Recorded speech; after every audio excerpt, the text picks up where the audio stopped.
Hello, and welcome to a new AoE2 arena guide. Today we're going to be covering the 27 plus 2 3TC boom.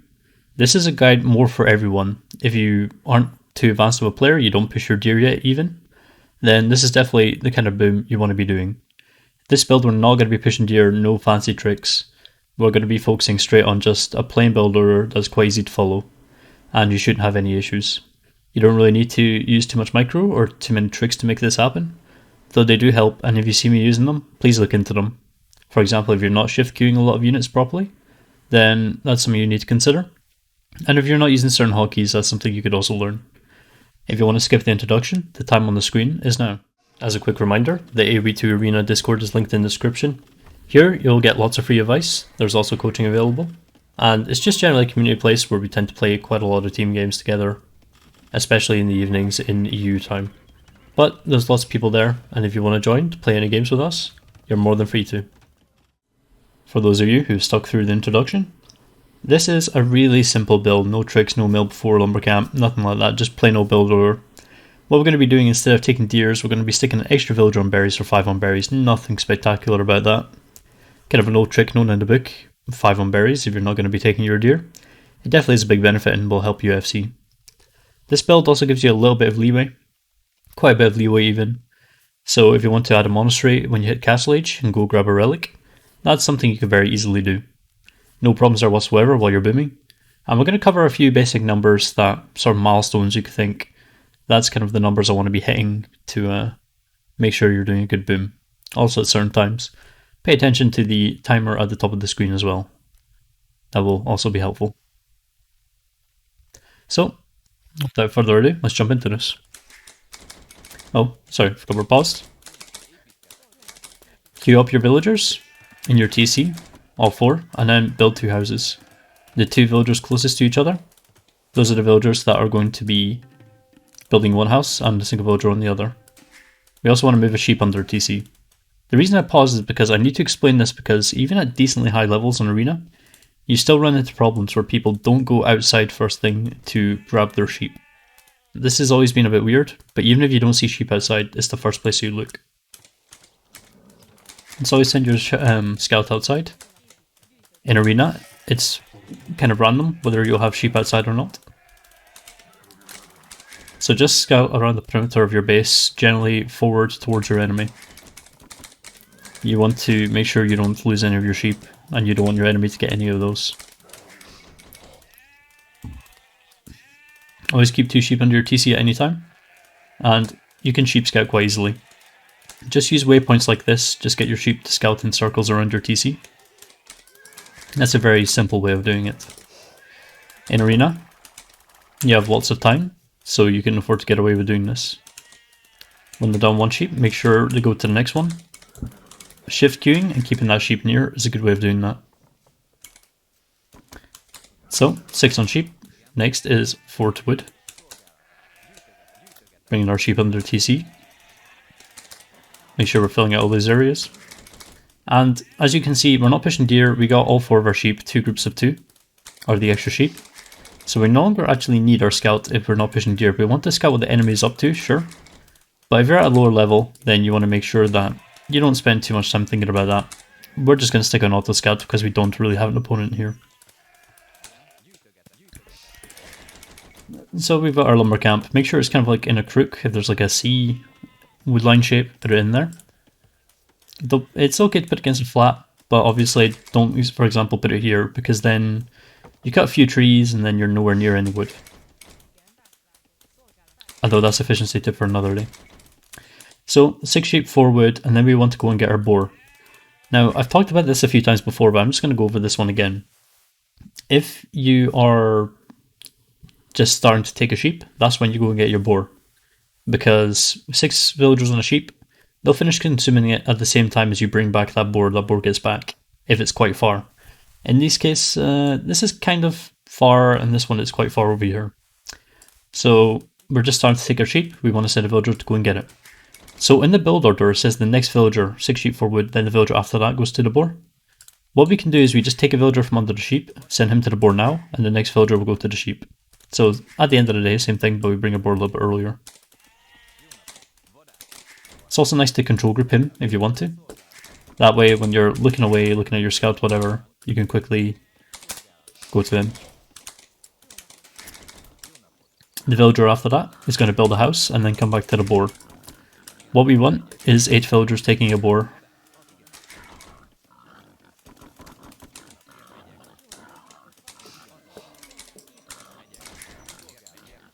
And don't forget to garrison your villager. With me, it's the hotkey G, and send back to work is press the G button again. After that, we want to get 5 villagers on berries, so let's work on that. And let's delete our back walls, although be sure they are your back walls before you delete them. You will also need to force drop from your boar, which means drop off the food they're currently carrying in order to afford to make the next villagers. You can also just garrison like this and quickly hit G when they're in your town centre, which doesn't garrison them that way.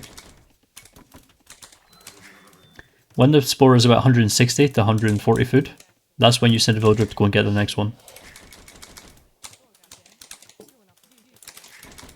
3 villagers now on berries. And we're bringing this spore in. If there's still some scouting left to do in your base, you can go ahead and do that with your sheep. They're just sitting there doing nothing, and as long as you don't need them under your TC at that moment, then you can get away with doing that.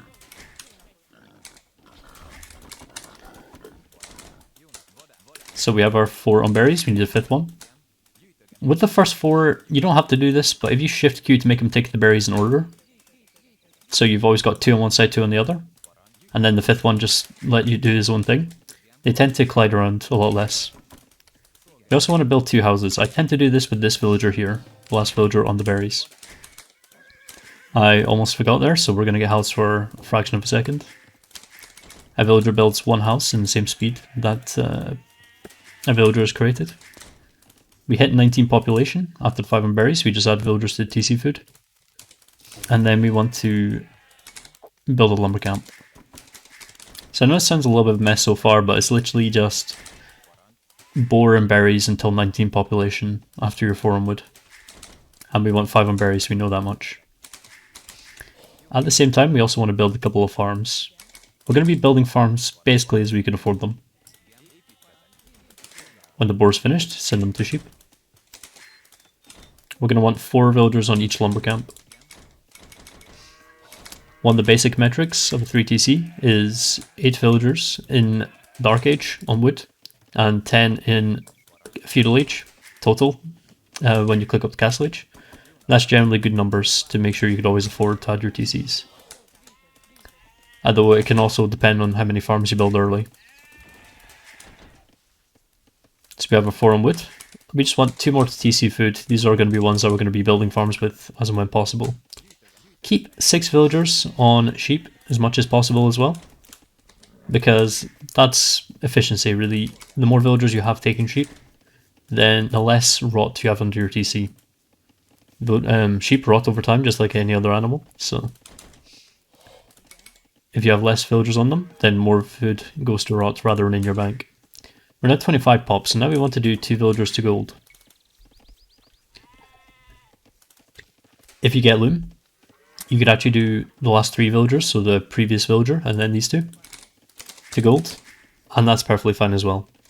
But if you avoid loom, which on arena in most cases it's always best to try and avoid it, then that's perfectly fine. It's always good to avoid loom. When we're on our last sheep, we want to add some more farms as well.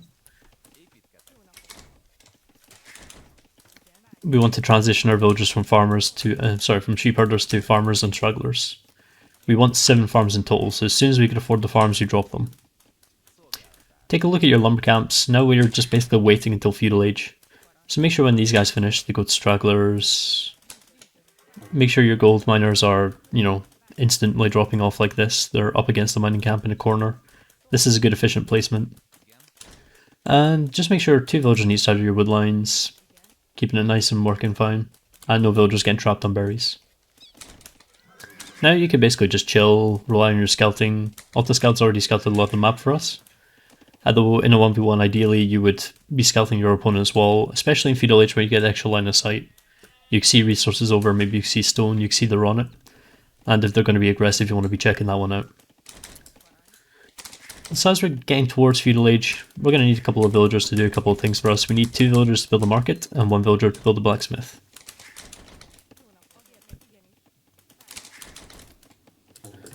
This villager will do fine to build a blacksmith. And these 2 will build the market. Oops, misclicked. Ideally you want to build a wall, sort of internal wall, so reaching from across here. And also across here could be quite helpful. These villagers in feudal age, the 2 that we queue up, they go to wood. And as soon as our market and blacksmith are created, that's when we click up to castle age. These villagers can stay on stragglers, they can go to wood directly, it doesn't make too big of a difference. Our buildings are up and we can click up. We then get double bed axe when we could afford it, and then horse collar when we're then able to afford that. I like to send 1 more villager to the wood line instead of stragglers, because we're going to be building our TCs with 4 villagers each. This will get them up nice and quick. These berries are going to finish, so we're going to have 5 villagers here and 3 villagers around our TC, so that adds up to the 8 that we need. When these villagers finish on berries, if they finish quite close to castle age, move them to where you want. We're going to get horse collar, let's not forget about that. Move them to where you want. But also, if it's not too close to castle age, put them on stragglers for now. We also want to build a house on the way up. We don't want to get housed at 30 population. And also queue up a couple of villagers can be helpful. So you don't need to keep these villagers on gold, you could take them off, you could put them on wood if you wanted to. But I'm going to show you something that's probably a little bit stronger in a lower level 1v1, and it's building a monastery.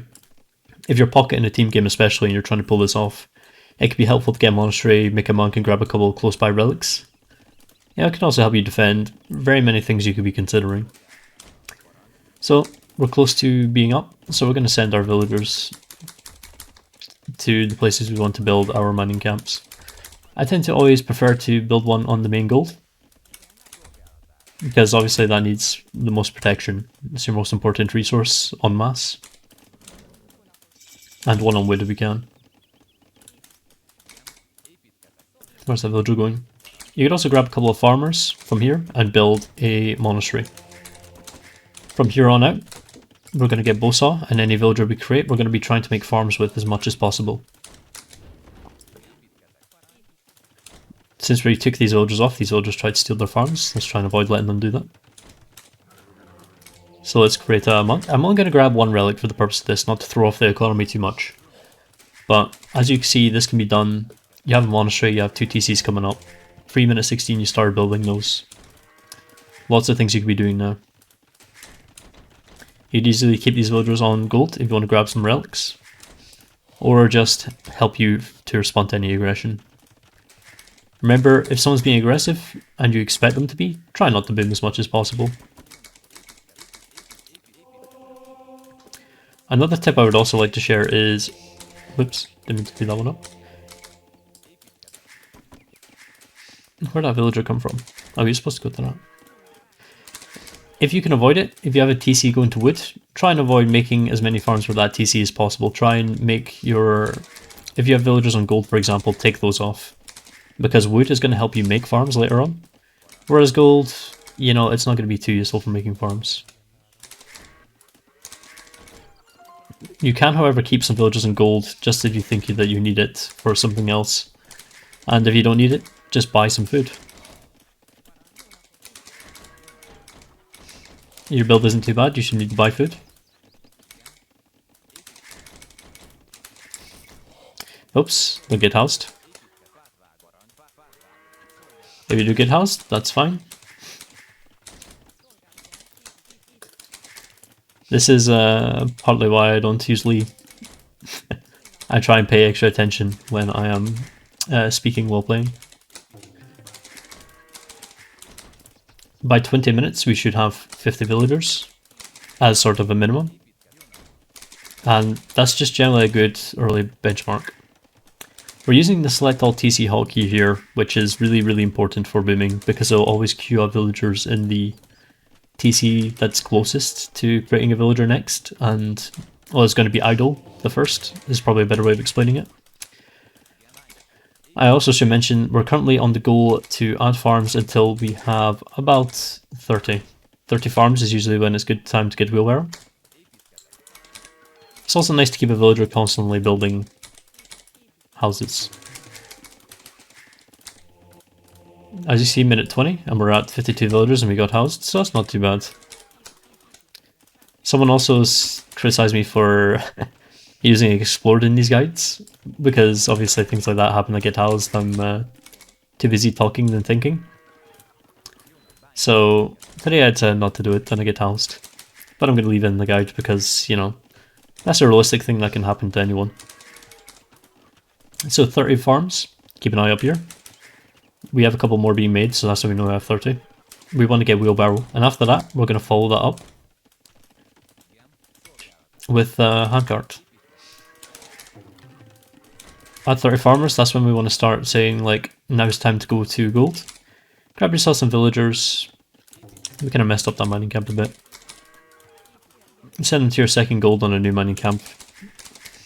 Keep this TC producing and send villagers to your main gold. And start working on it. You'll also get the gold mining upgrade. And we're going to work our way up towards... sorry, what's the thing I'm looking to say? We're going to work our way towards 36 farmers. That villager is trapped in there for no reason. We also want to build a second building. University is quite good for a lot of situations. We already have a monastery. You could build that now, or you could build a siege workshop now instead, and university. You just need your two buildings. If you're making siege workshop is always quite good. University is good for arbalasts, even just masonry if you do not need, if you're a civ with it, and you don't need, you feel you're going to need some defense rather than ballistics or chemistry. As we're starting to gather wood, we're going to send some more villagers to make farms. We're also going to refresh our lumber camps occasionally, just rebuild them, so they work a little bit more efficiently. We'd also start now by making a barracks, if we're going to make anything like arbalasts, arbram, arbonager, halbonager, halbram. If we're going to make any of these combinations, we need to really consider, do we need the wood? I don't know. You're usually going to need it, but let's just say we're going to be going arbalast in this case, just for simple sake. We are magyars, we do have both halves and arbs, so we could do either. If you're magyars also, someone might be considering that, you know, you're going to go cavalry, so going arbs yourself might be a hard counter to that. 3k mind games. And we click up minute 24, and we'll be up around minute 27. You send 3 villagers kind of from anywhere, depends what you need. If we're going arbalast, now's a good time to just pull off villagers. Like, for example, we have 38 on food, we're going to turn that to 28 by just grabbing all these farmers. And we're also going to get heavy plow. We're also going to work on our ranged upgrades, as well as ballistics, chemistry, these upgrades, the crossbow thumb ring, for example. But yeah, I like to grab a couple of villagers from each farm around the place. This way when, for example, this villager finishes his farm, he'll just move right onto that, rather than reseeding a new one. This will help you in the longer run. But simple as, if you don't need villagers on a resource, but you need it, then just pull them off. You could easily do 2 siege workshops, and 6 ranges is about fair. Don't forget though, you need to constantly be making houses. And don't forget to stop queuing up villagers. You want 110, 120, 130, 140 even in the end. In team games, 120 can be fine if you're going to be setting up trade. And even if you're doing something quite expensive.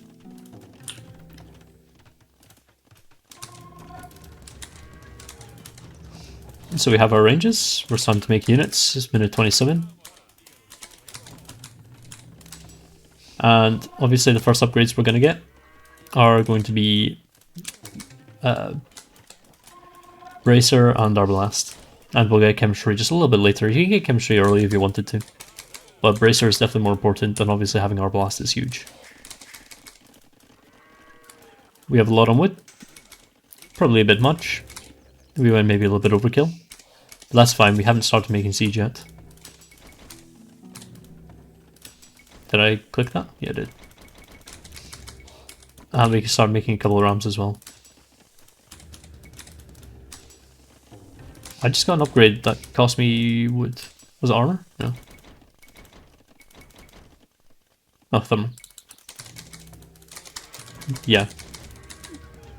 Now we can queue up rams, build houses, just keep your TCs running. It's pretty simple, and if you're in a low real game, this will certainly get you the win. And, you know, it's gonna really give you a bit of an advantage with your teammates. They're not gonna be screaming at you, why is it only now minute 30 you're starting to make army? By minute 30 we're gonna have a decent amount of army with decent amount of upgrades. You can sell a little bit of wood if it's not bombed down the market already.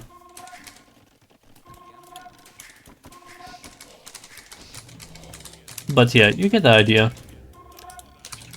This is just how you do a generic 3TC boom. You can also go to stone if you want. 5 villagers on stone in Castle Age towards the end of it. That will get you a castle by Imperial Age. A couple of useful things to know.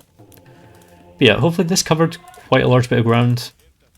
Hopefully you understood the concept behind it, and hopefully this helps you boom. Just don't forget to keep making houses, because you will get housed quite quickly if you don't. Just like I was. You could also, for example, as a civ like this, you can open Arblast. There's a lot of situations to 3TC, and one of them is if you want to open something quicker like Arblast and transition, something that you wouldn't be able to get away with, like Cav Arch, for example. They require quite a large eco. So, that's always, again, something to consider. So we're going to resign.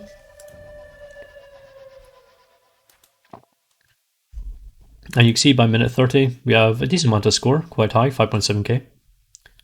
We have 34 army during the minute 30 mark, which are upgraded, fully upgraded Arblast when the armor kicks in, I believe. I don't remember where I left upgrades at. Lots of resources in, decent techs, decent uptimes. And, you know, you could actually, I probably should re-stress this, Rel Gold 361. That's per monk. Just make a couple of monks if you wanted to and grab a couple of nearby relics. If you wanted to be a little bit quicker, or just use one for both and no one's going to be grabbing them. 110 villager high at minute 30, which is close to full boom. And that's honestly enough if you just started dropping some markets at this moment, for example, and started making trade in team games. In the 1v1, this could be your start to learning a very powerful Arblast plus Siege Ram push. Civs like Vikings can execute this one a lot easier with Feudal Arrow and Handcart. So any civ with a real eco bonus, if you do this with, you're going to be getting better times, and this is probably the good base to be practicing with. So, hopefully you learned something today. Thanks for watching this video, and have a good one.